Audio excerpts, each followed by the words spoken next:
This video has to be rage bait, and if it's not, I am speechless. Watch this. Trump has cut my food stamps from $2,800 down to $350. Now, what am I supposed to do? Huh? Oh, I don't know. Maybe pull yourself up by your own bootstraps and get a job? All these cuts and whatever he's doing over there. Now they're telling me I have to go work. Now I have to go do all this. Well, I literally got 5 kids. Okay, I'm trying to sit here and spend time with them. I'm not trying to go work, 50, 60 hours a week so I can pay bills. I just really don't understand. I voted for him this last election. Oh, so what I'm hearing is you're basically lazy and you're a freeloader and you want to leech off of us who pay taxes and go to work and work those 60 hours a week. I mean, let me jog my memory. Aren't you the party that complained about Mexicans taking your jobs and then that these undocumented migrants are lazy and they're freeloaders and that they need to pull themselves up by their own bootstraps and then pay taxes? And weren't you guys the one that were delightfully gleeing at the fact that the big, beautiful scam was passed, saying that, hey, stop freeloading off of me. I'm not going to pay for your Medicaid anymore, blah, blah, blah. Well, you know what? I'm not going to pay for your food stamps and have you sit at home with your 5 kids for $2,800 a month while I break my back going and commuting 2 hours a day to and from work. So too bad, too sad. No tears over here. And I will have the same sentiment that I have for Donald Trump. Clots and prayers to you. We're starting to see MAGA figure out that they've been duped. We've saved $2 trillion with DOGE and hundreds of billions of dollars with the tariffs. So that's all fine and dandy, sounds great and all, but where's the help for the people? I'm still kind of confused here. If we have all this, why are we still paying taxes? They may be doubling down in your comments, but just know that everything at the grocery store is rising. There's no tax cuts coming. They're going to be still living paycheck to paycheck. So yeah, there's some really awful, awful people, and they are continuing to be awful. But the people who were just dumb and wanted the economy to improve and got suckered, they're starting to admit it. I just thought I'd give you this little clip because I know it's rough feeling like they don't get it. Drop a comment and follow for more. Since the big beautiful bill was passed, how has it affected Americans, their way of living, Medicare, hospital bills, education, and all those things? That's what we're going to be discussing about today, and let me know what you think in the comment section down below. As we say, when money talks, we'll listen. I'm going to need y'all to start voting selfishly. Vote your wage. Vote your wage. Vote like you're not a billionaire, because you're not and you never will be. It's mathematically almost impossible. Vote like you're not a millionaire, because you're most likely not going to be. Most likely you're going to be living close to paycheck, especially if you work a blue-collar job. Is that fair? No. But you need to vote in your best interest. Vote selfishly. Please stop voting for other people. Vote selfishly, please. You're gonna make like $50,000 to $70,000 a year. In some places that is a livable wage, in other places it's not. Vote your wage. Vote your wage. Vote your wage. Vote your wage. That's all I gotta say. Vote selfishly. Vote your wage. Today we received notices from the Board of Education here in Elizabeth, New Jersey, that the 4Cs program, which is a program that provides subsidies and childcare programs for moms who are going back to work, who are in school. This program, after July 25th, will no longer be accepting any new applications moving forward, and they have no date in the foreseeable future when they will be accepting applications. And this comes after Trump's big, beautiful bill was passed. So to all those who voted for him, all those who are happy about this bill, y'all could kindly go fuck yourself. As a mom who needs that child care, and as a mom who has 2 children who need the assistance, yeah, y'all can go fuck yourself. This is a very important comment to highlight because I did not even know all of this about the big beautiful bill. It limits how much a person can get in loans for college, period. I do remember actually reading about that. People who want to go like get their doctorates, poor people, are no longer going to be able to because it limits how much you can get in fucking student loans that you're paying back at a ridiculous interest rate anyways. And it makes it so parents can no longer take out loans for you. What the fuck? What the fuck? And it cancels help for the people that need it and limits anyone without money being able to go. Yeah, that's because nobody wants to join the military anymore. So if we stop offering free college, and the only way you can get free college is if you sign your life away to join the military, because nobody wants to join the military anymore because the military fucking sucks. It's so funny how they fucking bundle up socialism in this cute little box for military people, but say fuck anybody else who wants it. You have to sign your life away to get those benefits. It would seem that the state of Florida and the state of Georgia are both facing concerns over cuts from the federal government to a variety of programs involving the so-called Big Beautiful Bill. Like, follow, and share. We're going to get into how these states are taking very different approaches to an identical problem. Now, Florida is going to be in a very tough position over the next 2 years because of a couple of things, not least of which being the revenue shortfalls created by the so-called Big Beautiful Bill, because Florida is reliant heavily on federal funds. Now, 1 year it was as much as 49%. This year I think it's gone down to about 38%. But still, Florida is one of the most heavily reliant states on federal funding for its overall budget.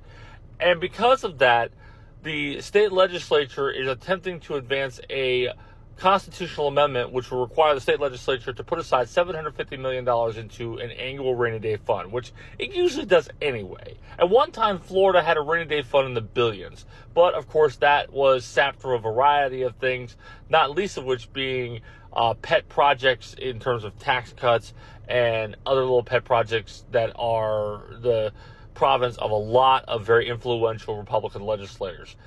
Florida has been under Republican rule for 25 years, and the cracks are starting to show. And because of that, the state is attempting to shore up its revenue picture with the rainy day fund, but also by cutting over 2,200 jobs through attrition, many of which are going to be in the Florida Department of Children and Families, which, as you know, handles everything from adoptions to child welfare cases to children's health, soup to nuts. So Florida's going to be for some tough choices, and this could end up coming back to bite the legislature in the butt. Add to that this constitutional amendment for a rainy day fund requires 60% of voters to approve it. So if they get 59.9, it doesn't get on the Constitution. So the Republicans who actually put that particular amendment through years ago at the behest of the Koch brothers may find their own constitutional amendment biting them right in the butt. Now, let's go on to Georgia, where things are a little more complicated, but may be able to be handled in a much simpler way.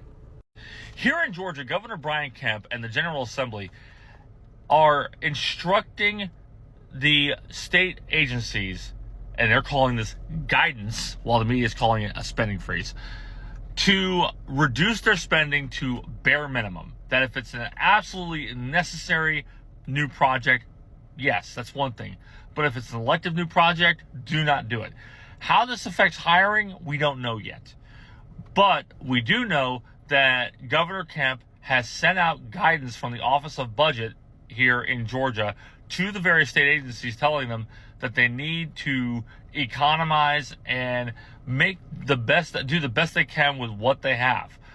That office is also touting the Big Beautiful Bill as helping Georgians to pay the lowest amount of taxes in state history, which that's highly debatable. But the fact is that Georgia's facing a much different revenue picture than Florida, partly because they have income tax here, and because of the fact that it's been a traditionally conservative state when it comes to spending. So Georgia can tout the fact that it does spend far less than Florida does, and for that reason, it may also be in a better financial position.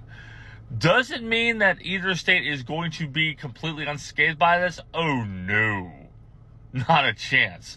Georgia and Florida are both looking at the possibility of hundreds of thousands of people getting knocked off of Medicaid and Medicare rolls, and also the possibility of massive amounts of services being cut because of federal grants being eliminated.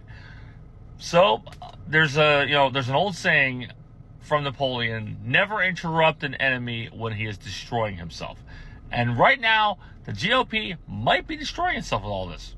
Time will tell. We'll know October 1st when all these wonderful cuts kick in, because October 1st, 2026 is when the fiscal year begins, and that's when 90% of all the cuts in the so-called Big Beautiful Bill kick in.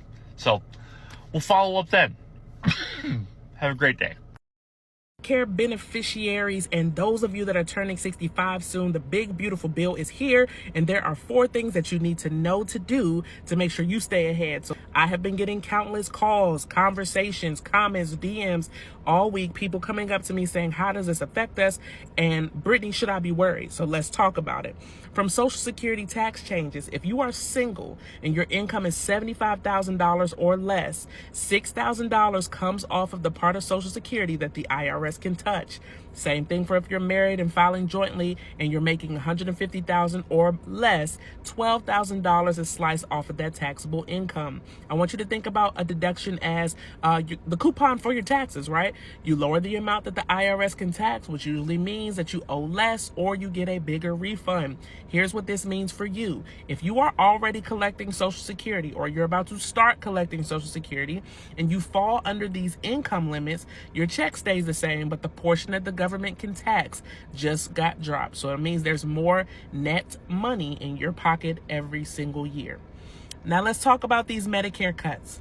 Okay, these headlines are saying up to $1 trillion are going to be cut from Medicare, and that's what's terrifying you. Okay, here's what you need to understand. The bill tells Congress to pay doctors, hospitals, and Medicare Advantage insurers to a little bit less per service. So this does not reduce your Part A hospital coverage. This does not reduce your Part B doctor's visits. You're already entitled to that stuff. Your hospital and outpatient benefits aren't getting slashed. Your supplement, your Medicare Advantage plan, it's not disappearing next month. Instead, what you want to understand is that the government is trying to pay providers a little bit less per service to keep the program solvent, okay? And so what you might notice, though, is over the next 12 months, you know, the premiums, the copays, the prescription coverage is probably going to be business as usual. But 2026 and thereafter, some doctors could choose to drop certain Medicare Advantage networks if these payments start to get too tight. Original Medicare and a Medigap policy is less likely to feel that shift. And before you panic about losing your favorite doctor, I need you to remember that network changes don't happen overnight, and you always have options regardless, okay? So here's what you want to do right now. Here are 4 things you want to do. 1, stay calm.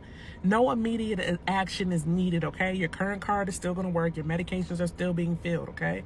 The second thing is to keep your eye on your doctors and your mail, right? When they make notifications about stuff like this. If you're seeing doctors, you're having visits and checkups right now, ask your doctor, do you plan on staying with Medicare and My Advantage plan next year? The third thing, schedule an annual review every fall, the annual enrollment period, October 15th through December the 7th. This is the time where you're able to revisit your plan and make sure it still fits your needs. So this year, especially if you use Medicare Advantage, make sure that you're planning an annual review so that you are not caught off guard by any 2026 network changes that may come as a result of this bill. Number 4, questions. Talk to a licensed broker. Yes, that's me. But talk to a licensed broker who can translate these headlines into what that means for you and make sure that your coverage still fits, okay? If you want to see this in writing, make sure you hit that get offer button below here and get a free copy of my 2025 Medicare guide.